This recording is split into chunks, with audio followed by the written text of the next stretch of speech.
সাইবুদ্দিন 10 বলে 31 এবং বাংলাদেশ লাস্ট 24 বলে করেছে 57 রান। বাংলাদেশকে কবে দেখেছিলেন এমন ফিনিশ দিতে?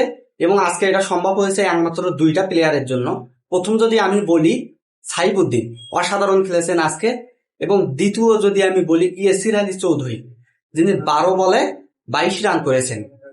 এবং ইয়াসির আলী চৌধুরী গত ম্যাচেও কিন্তু 50+ একটা রান করেছেন, যেখানে বাংলাদেশকে জেতানোর একটু চেষ্টা করেছেন। তিনি অনেকদিন পর বাংলাদেশ টিমে ফিরে এসেছেন এবং ফিরে এসেই বাংলাদেশের বেহাল দশা থেকে যেভাবে তোলার চেষ্টা করেছেন তা অবশ্যই প্রশংসনীয়। এখানে কিন্তু আমরা অনেকই সমালোচনা করি, কিন্তু ভালো খেললে তাই কিন্তু ক্রেডিটটা দিতে হবে। আমি সাইবুদ্দিনের কথাই আসি।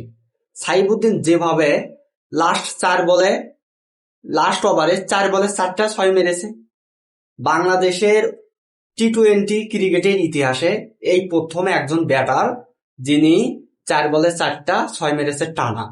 এবং বিশেষ করে লাস্ট ওভারে তিনি নিয়ে এসেছেন 88 রান, যা বাংলাদেশের ম্যাচ ঘুরিয়ে দিতে একটা গুরুত্বপূর্ণ ভূমিকা বহন করেছে। কিন্তু যেখানে বাংলাদেশ যখন 120 রান করে 0 উইকেটে, সেখান থেকে 140-এর মধ্যে 5 উইকেট যাওয়া, এটা কিন্তু একটা বাংলাদেশের জন্য কাকতালীয় ব্যাপার না, সচরাচর এটা হতে থাকে। যেখানে আমরা প্রথমে স্বপ্ন দেখছিলাম 190 থেকে 200 রান হবে, সেখানে মনে হচ্ছিল 160 রান হওয়া দায় বাজে যাচ্ছে।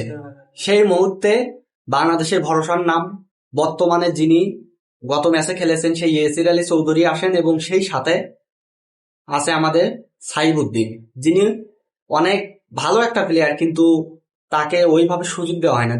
একটা ম্যাচ সুযোগ দেওয়া হয়, তারপরে তাকে বসানো হয়। পর্যাপ্ত সুযোগ তিনি কিন্তু পান না, যেটা বাস্তবতা। সুযোগ না পাওয়ার পিছনেও বেশ কিছু কারণ রয়েছে, কারণ বাংলাদেশের বর্তমানে তিনি বোলিং হিসেবেই খেলে, সেখানে বোলিং কিন্তু বাংলাদেশে অনেক রয়েছে। শরীফুল বলেন, তাসকিন বলেন, নাহিদ রানা বলেন, মুস্তাফিজ বলেন, যেখানে এই একাদশে আমরা 3জন বলারকে খেলাতে পারি, বেস্ট 3জন, সেখানে কিন্তু 4জন আমাদের বেস্ট বলার থেকেই যায়, একজন খেলতেই পারে না। সেখান থেকে সাইবুদ্দিনকে নেওয়া আসলে টিম ম্যানেজমেন্টের জন্য একটু দ্বিধাদ্বন্দ্বের মুখে পড়তে হয়।